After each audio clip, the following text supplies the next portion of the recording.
sur la chaîne YouTube de Kurosawa Gamer. Je m'appelle Clem. Aujourd'hui, je vais vous expliquer les règles du jeu de New York Crisis. Donc, ce jeu, en fait, c'est l'histoire d'une famille qui part en vacances à New York et ils vont être témoins d'un crime, d'un meurtre. Donc, en fait, l'objectif de ce jeu, c'est donc de prouver leur innocence. Dans ce jeu, ils vont faire face à la police et à la mafia. Donc il va y avoir plusieurs étapes, plusieurs histoires, et donc il va falloir prouver leur innocence à la fin. Afin de jouer, tu as besoin de trouver des cartes d'information pour avancer le jeu de piste. Avant que la sirène de la police sonne. Pour jouer, il y a deux étapes. Une, l'étape de police, et deux, l'étape du joueur. Concernant l'étape de police, vous devez sélectionner deux cartes. Ici, placée comme celle-ci, et la deuxième par-dessus. Vous devez ensuite placer les deux voitures de police dans les zones indiquées. Donc par exemple ici on a Chelsea, je prends ma voiture de police, je la place ici, et ensuite j'ai Times Square, je place la voiture sur Times Square. Pour ensuite que vous lisiez l'information donnée sur la carte. Si tu places une voiture de police où il y a un jeton de mafia, retire ce dernier. Ce qui fera augmenter l'alerte de police à chaque jeton enlevé. S'il y a une voiture où il y a un personnage, le joueur bouge d'une case adjacente et il lui restera une action. Concernant la phase du joueur, pendant cette phase, chaque joueur joue son tour en prenant des cartes de mafia, les dés, réalise des actions et utilise des objets. Les joueurs choisissent qui jouera en premier. Le joueur révèle le nombre de cartes de mafia que dit l'histoire. Fais la même chose qu'avec les cartes de police. Place les jetons de mafia dans les zones indiquées sur la carte.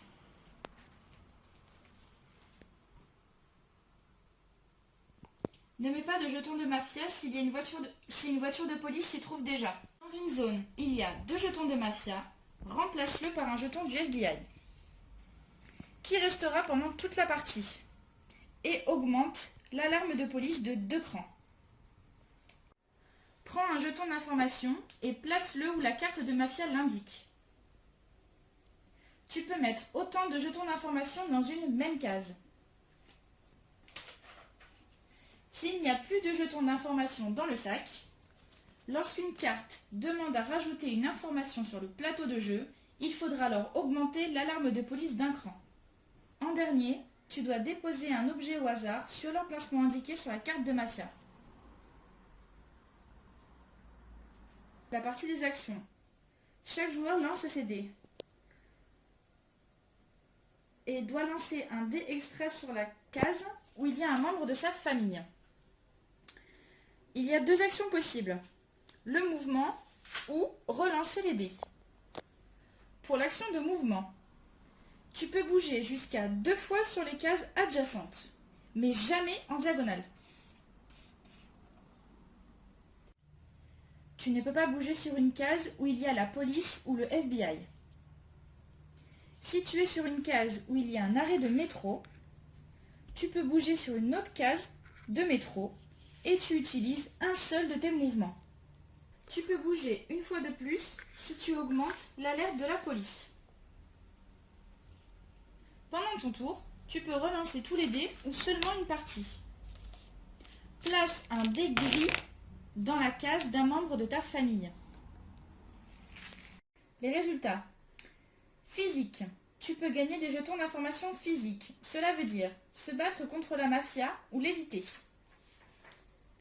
Intelligence, pour obtenir des jetons d'intelligence.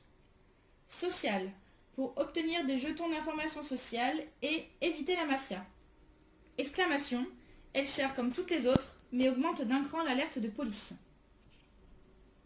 Pour récupérer une information, lance les dés. Si un signe apparaît 2 fois, récupère l'information. Cette dernière va à la réserve et fait augmenter l'histoire d'un cran. Pour récupérer un objet, lance les dés et s'il y a le même signe 2 fois, récupère l'objet. C'est tout. Si tu veux affronter la mafia, lance les dés et le point doit apparaître 2 fois. Tu peux utiliser 3 dés physiques pour retirer 2 jetons de mafia en un seul mouvement. Éviter la mafia. Si tu es dans une case où il y a plus d'un jeton de mafia, tu dois les affronter, sinon tu perds des points de vie. Afin d'éviter d'en perdre, il te faudra un dé physique. Esquiver. C'est la même chose, mais avec un dé social. Une fois la mafia vaincue, tu peux bouger ou rester sur place. Mais tu ne peux pas bouger s'il y a un jeton de mafia invaincu dans la case. Si tu n'as pas vaincu la mafia, tu perds un point de vie et un dé. Il existe des actions gratuites. Donner des objets et utiliser des objets. Tu peux utiliser ceci qu'une fois par tour. Quand tout le monde a joué, le tour est terminé et on peut en commencer un nouveau. La preview est terminée. Merci à tous. Le jeu est sur un Kickstarter. Le lien est dans la description. Merci et au revoir.